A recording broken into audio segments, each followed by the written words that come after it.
네, 안녕하십니까. 이번 시간 이제 제 62형 금융정책입니다. 저번 시간까지 우리가 통화 승수, 본원 통화를 통해서 통화 공급이 되는 어떤 경로를 우리가 짤막하게 결과적으로 봤는데, 그 전체 경로를 보고 그 경로를 거치는 과정에서 어떤 정책을 사용하는가, 그 정책의 종류, 그리고 그것이 이제 어떤 경로를 거쳐갖고 어떤 결과를 나오는가, 그걸 모두 여러분과 같이 보는 것이 금융정책입니다.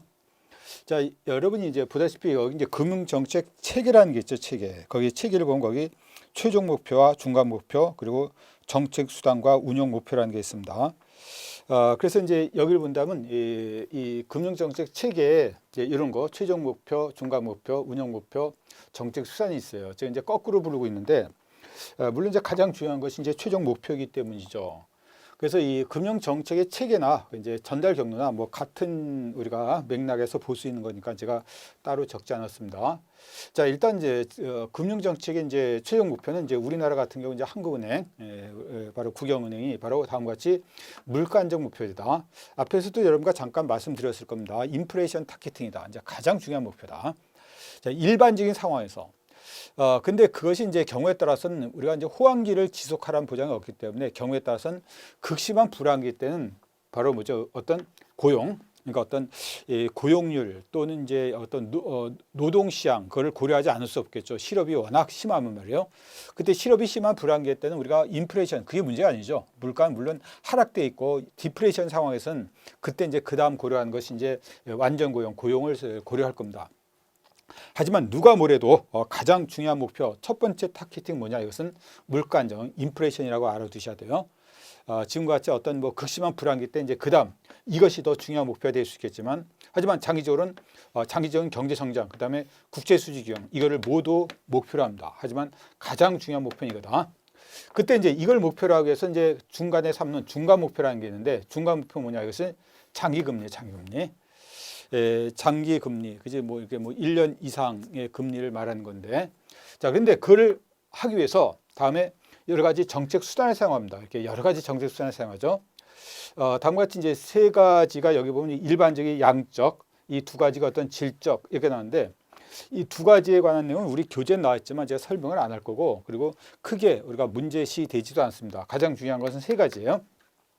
그 중에서 이제 이렇게 공개시장 조작이라든지 대출 정책, 다음에 지준율 정책을 가지고 바로 이제 중간 목표 장기금리를 움직이고 그다음에 물가 안정을 목표로 하는 이런 식의 어떤 체계를 갖고 있는 거예요.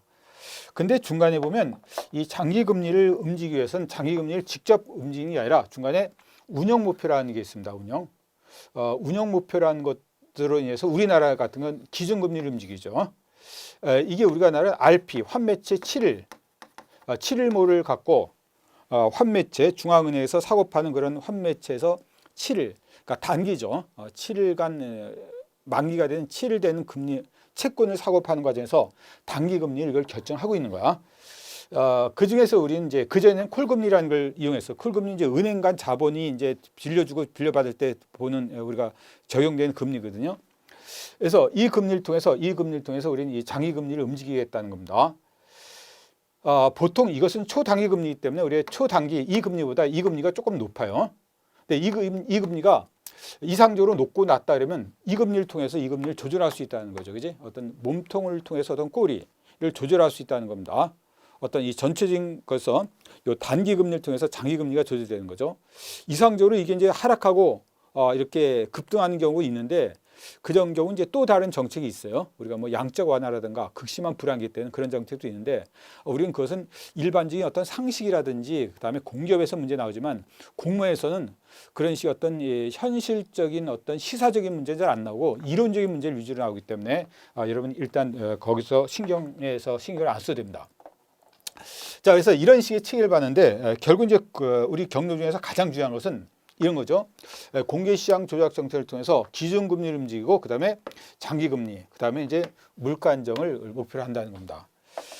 그래서 그전에도 제가 잠시 한번 말씀드렸다시피 어떤 이제 한국에서 나온 이제 알기 쉬운 경제학 얘기라는 책이 있는데, 이제 어떤 특히 한국은행에서 나왔으니까 전반적인 걸 다 설명한 건 맞습니다. 근데 그 중에서도 특히 어떤 금융정책에 관해서 그러니까 재정 정책보다는 금융 정책 안에서 훨씬 더 많은 걸 하려 했겠죠. 한국은행에서 어떤 중고생 또는 대학생을 위해서 일반인을 위해서 알기 쉬운 경제 얘기가 나왔거든요.